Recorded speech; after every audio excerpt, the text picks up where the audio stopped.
Hello everyone, and thank you for attending my presentation. I'm Guilherme Fernandes from Newzoo, the global leader in games and esports market intelligence. Before we begin the presentation, let me just give you a quick intro about our services. We have the Newzoo platform, the one-stop shop about everything related to games.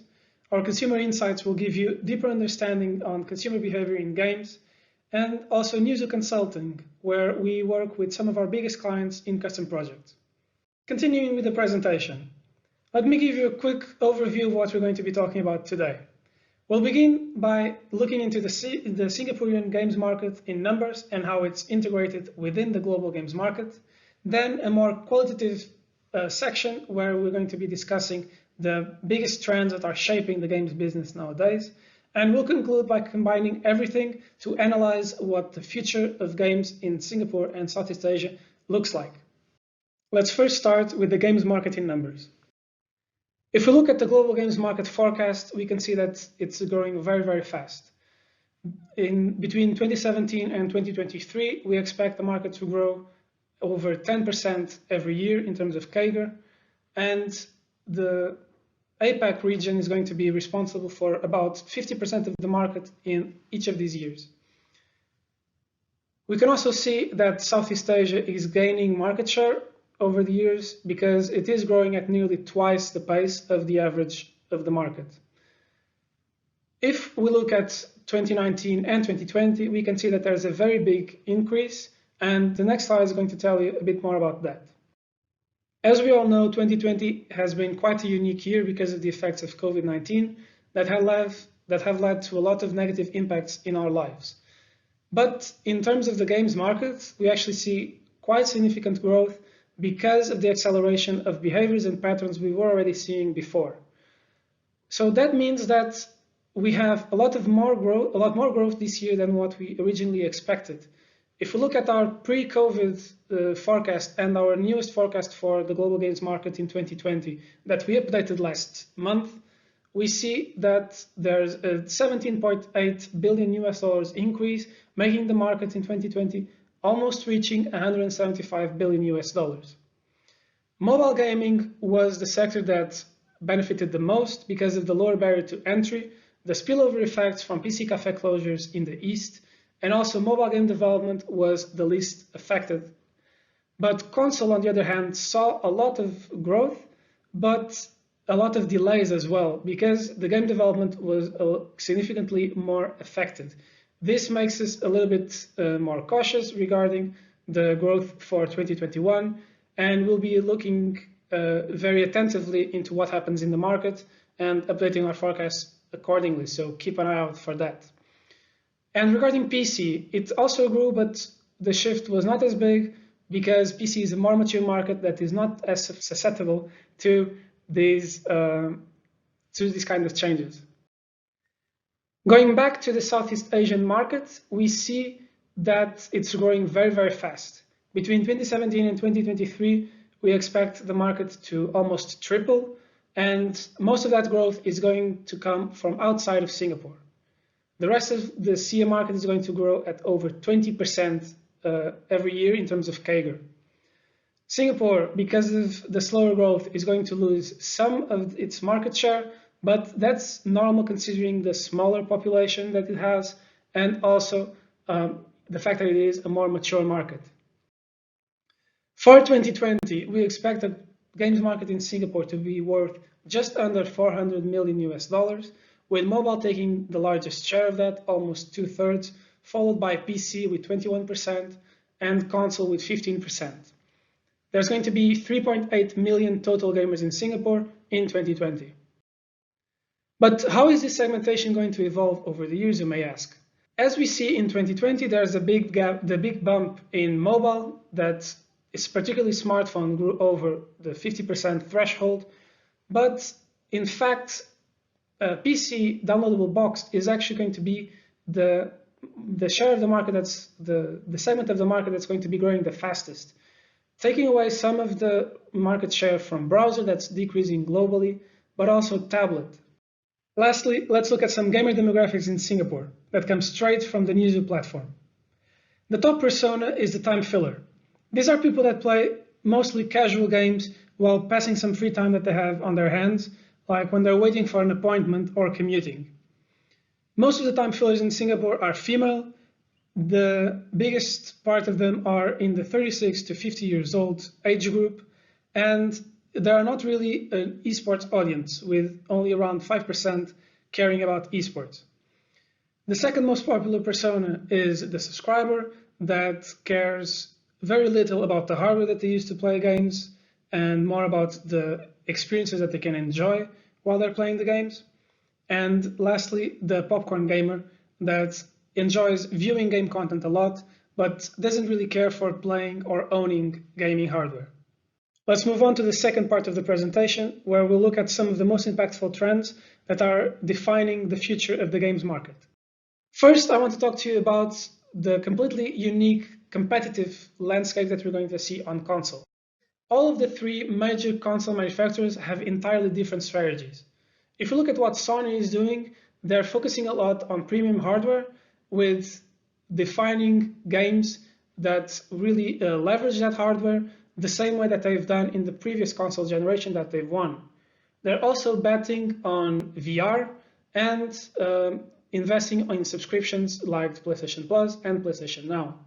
However, Microsoft is taking a much bigger focus into these subscriptions, getting people inside the Microsoft and the Xbox ecosystem through high-value options that allow people to play a variety of high-quality games wherever they want, thanks in part to its cloud gaming solution, xCloud.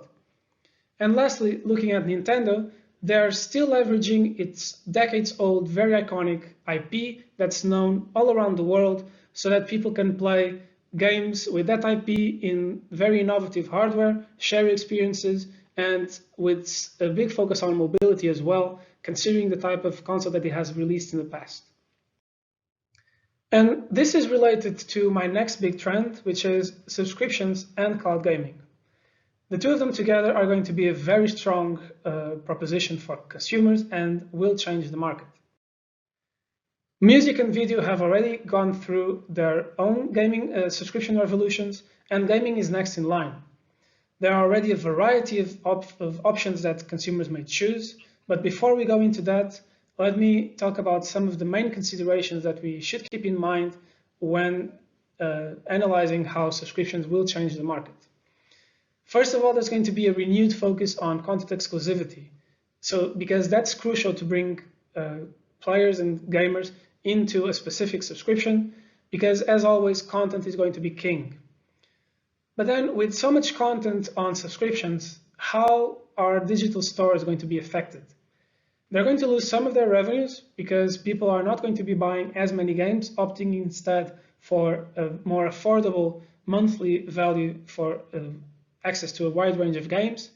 And that's also going to affect discoverability, because if people are no longer searching the stores for games and just focusing on what the subscription has to offer, it's going to change the way that people interact with games and the way that they discover games.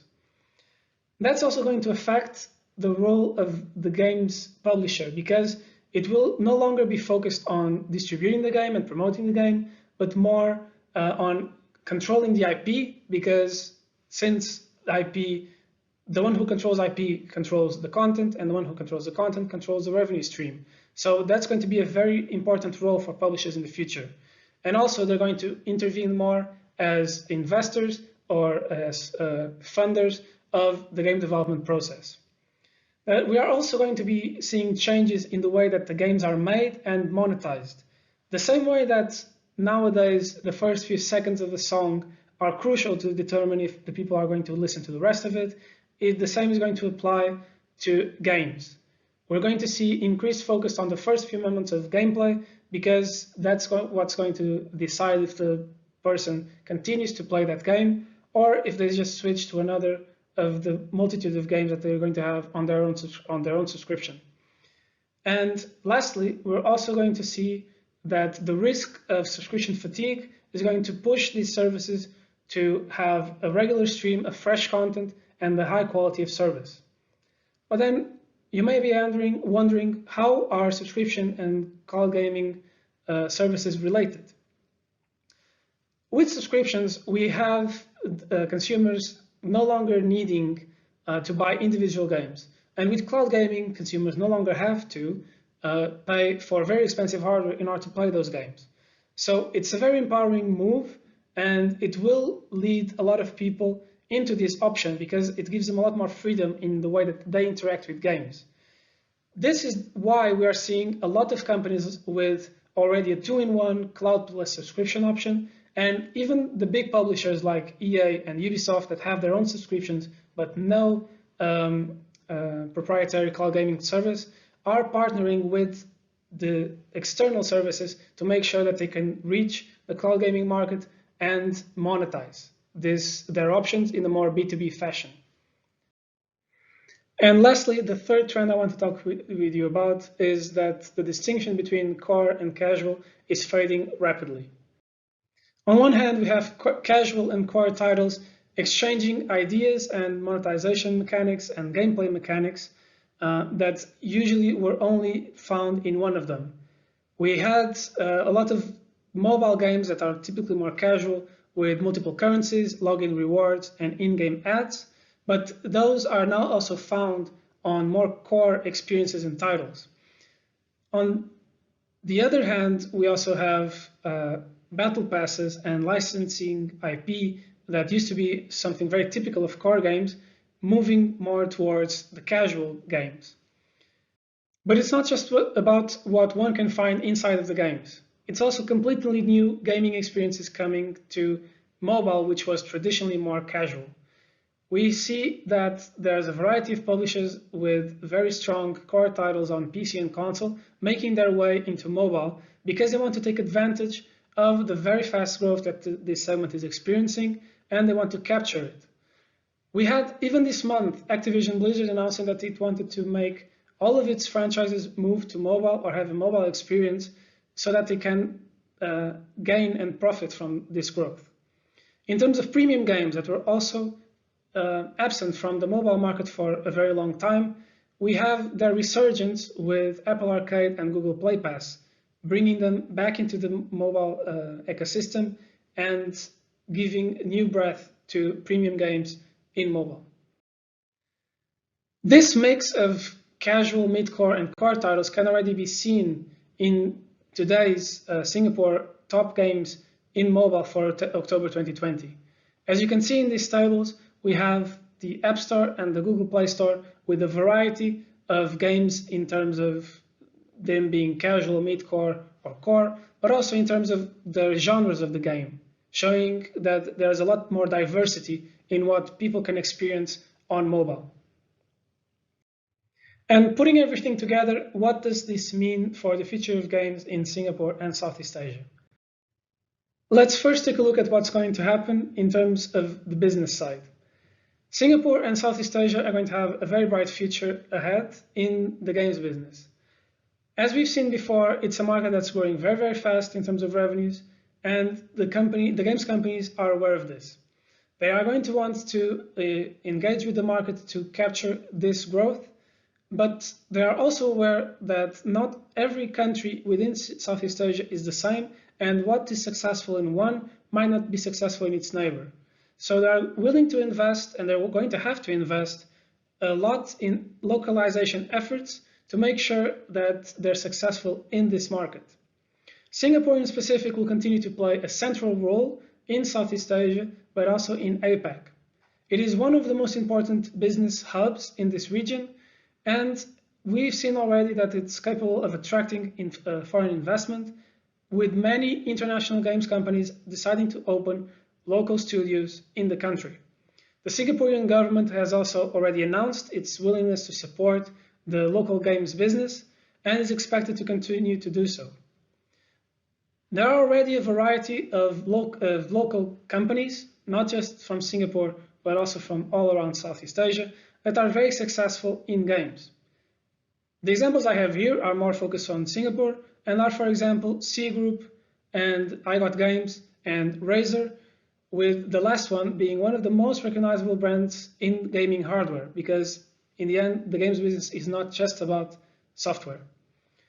It's also curious to see that in the early years, the game development business in Singapore was very focused on mobile, But nowadays, with the bigger integration with international games companies and the increase in the talent pool, there's also an increasing focus on PC and console game development. And on the consumer side, both Singapore and Southeast Asia will continue to be mobile-first markets. This segment is going to grow very fast in Southeast Asia, that's experiencing a mobile boom, with the greater ease of access to mobile devices that are becoming cheaper and cheaper. And these devices have a wider range of uses in daily life, so they become more attractive to people in these countries than a console or a PC. And there's also significant improvements in the quality of the mobile network infrastructure. However, as we've discussed already, Singapore is going to experience the fastest growth in PC towards 2023. This is explained by two main factors. On one hand, the market is more mature, meaning that there's a lot of players that are transitioning away from mobile and into more premium gaming experiences on PC and also console. And on the other hand, the rise of esports. That means that some Singaporeans are moving into the platform where they see their esports star shine. And what about cloud gaming? We've seen that the main cloud gaming services so far have been focused in North America, Europe, and Eastern Asia. However, there is already significant activity within Southeast Asia with a variety of smaller services, and we expect the bigger players to enter the market in the next couple of years. Singapore in specific, regarding cloud gaming, has the biggest growth potential, at least in the near future, because it has a very high quality infrastructure and high connection speeds. Therefore, we may see this new technology grow and blossom sooner in Singapore than in some of its neighboring countries within Southeast Asia, similarly to what already happened with traditional forms of gaming. Thank you very much for your attention. This was my presentation, and I'll now be answering some of your questions. Thank you.